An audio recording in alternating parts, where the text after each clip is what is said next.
for these guys that they're now down 20. So he starts coaching the whole group from 2 rows up. And during the course of the second half of the game, they go from down 20, they win by 12. So they outscored the team by 32 points in the second half of the game. And during timeouts, the coach would talk.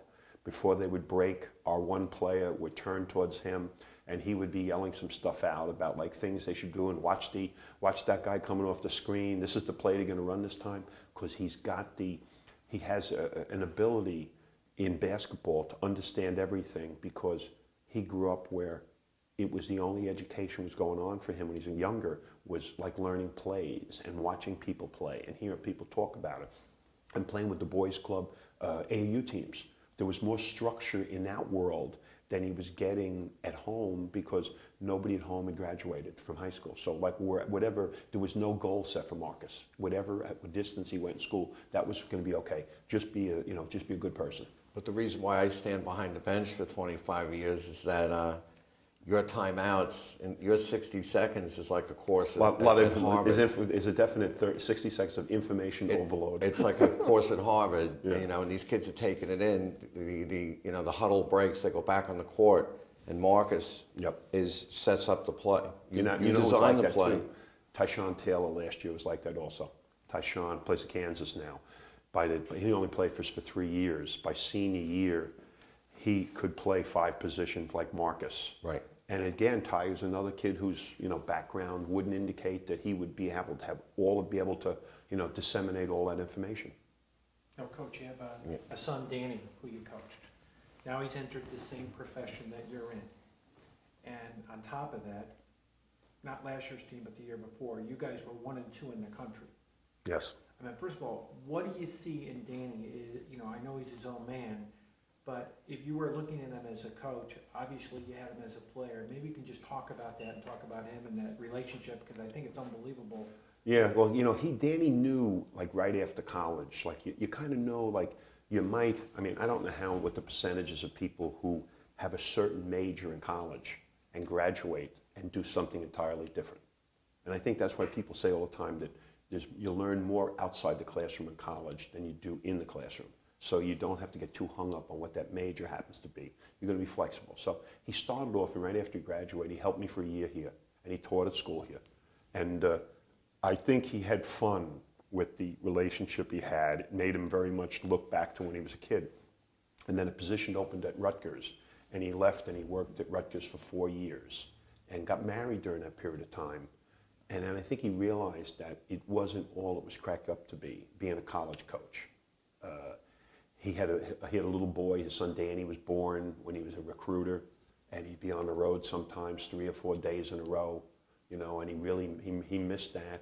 And then he kept looking back, and he knew that my wife and I, we always had money problems growing up, when they were growing up, because you're a high school coach, and if this is where you're coaching, I get rosary beads for coaching here. There's there's never going to be any compensation, and a lot of the compensation here you have to put back into the program or in the kids to keep them going, and you willingly do that. So I think he remembered that, got back here, got grounded, went to college, tried to weigh the two, and then my friend Brian Doherty, who was with both of us, was he was a lawyer locally who was involved here. He was involved with the boys club. He was just a tremendous person.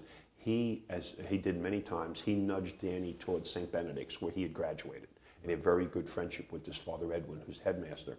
And Danny got over there, and it was, he had already found what he should be doing. I don't know that he won't become a college coach someday, because he's such a good high school coach that somebody might make an offer to him locally that he'd be hard-pressed not to take. But I think the things he learned about what's good about high school, he's taken to St. Benedict's. And there's certainly got to be things that he learned being around basketball here that he uses. But when I watch him play, I don't see St. Anthony's when I watch St. Benedict's play. I see St. Benedict's being coached by, Danny. And the sets that they run, the stuff that they do, I'm more inclined to write down a set that he runs now and bring it back, or we'll talk about a drill that he's now using, and I'm more inclined to write it down and come back and use it. And I know he's got to be doing the same thing, but he's his own person. We enjoy going watching him, coach, and he took that school which was known for soccer and he's brought it all the way up to, you know, the top of high school basketball, and I'll tell the story now, and he knows this. The year, the 08, we wound up being #1 last year. He was undefeated, and he called me up and he said, I'm going down to play Life Center. They're opening up the gym. I'm not sure about this situation down here. I got more time later in the season. I think I should move the game to the end. And I said, no, you better play the game, because if you don't play the game, you're going to have a big gap between that game and the next game. He goes, well, they're not sure about whether the gym's going to be ready. So I said, I'm going to postpone it. It's a long ride to Burlington. The weather's not good. So he would kind of convince himself. He wanted to bounce it off me. So he reschedules the game. Now he has 10 days off. He plays the Academy of New Church at St. Benedict's, and they're tremendous. And he shoots like 8 for 24 from the foul line, off too long, and they lose the game. Now we ultimately ascend to #1 because of that. And I know Dad gave him the, you know, fatherly advice about don't, you know, even though you're worried about the circumstances, once you map out the schedule, you don't want to really deviate too far from it. But he really felt compelled because of weather and other circumstances to change it, and that opened up the door for us.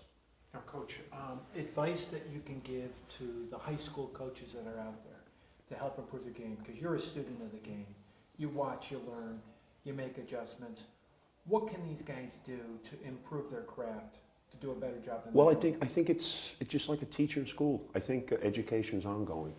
So, you know, my suggestion always would be that, you know, you get out to clinics, have an open mind on what you're going to use.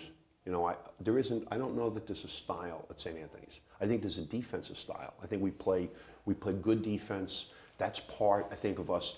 I want kids to accept challenges. I want kids to, you know, we've guarded over the years, you know, Jamal Mashburn from Cardinal Hayes. Right. We've guarded Kenny, you know, haven't had Kenny in a regular season game, but played against Kobe Bryant, Sam Cassell, Andrew Bynum, you know, all kinds of players. You want kids to accept those challenges. So that's one thing. You want to be current. Like, I'm coaching in high school 40 years. No one would look at the way we play and draw similarities to the way we played 10 years ago. I want to be as current as possible. I think what's really good for coaches is to go watch college practices. And, you know, if there's a high school coach in the United States who can't call a college coach very close to where he's coaching in high school and get the coach to give him a schedule of practices and go, you could take that school and blow it up. Because what we should be able to get is, if we're taking kids and building a foundation and getting them through the core classes and keeping all the other influences off them, and we're just developing good people, when we want to learn how to, you know, like we want to learn a little more about what we do, or just open our minds to different thoughts, that there would be an opportunity to just walk in and watch somebody's practice and walk out and then go someplace and watch practice. And the Big Five coaches in Philadelphia are so good that if you want to go watch practices, you can call up your Fran Dunphy, or you can call up Phil Martelli. You call one of the guys down there, and they will not only give you their schedule for a given day, they'll let you know who else practices. So if you want to go down on a Saturday, you can see a morning practice, perhaps at St. Joe's. You can see an afternoon practice, maybe at Penn. You can maybe catch Villanova and Temple. I mean, the opportunities are tremendous. And they understand, that whole group of guys understand that the lifeblood of college is what goes on in high school. And you want to encourage people in the profession to come around and observe you. You know, I love to have people come and watch us practice. You know, I think it keeps the kids sharp knowing someone's coming in to watch them practice. Right. It also keeps me, I think, on point all day, because I know somebody's observing, and there's a little ego involved. I want this to be a good practice, you know, for us, but I also want the guy to leave saying, wow, that was a very good practice they had today, and want to ask questions about what we did. Right. Coach, when you look at the college ranks, I mean, there's been some great college coaches. If you could go out to dinner with anybody tonight that you could go out to dinner with, and, you know, he's a guy that you want to get to know and ask him some questions, what coach would be a guy that you really like, that maybe, and it could be a guy you really know well, but you really want to get into him, and what do you admire about this coach where you think the guy's got something special? Yeah, I think there's so many of them. You know, I would love to sit down. I've become friendly with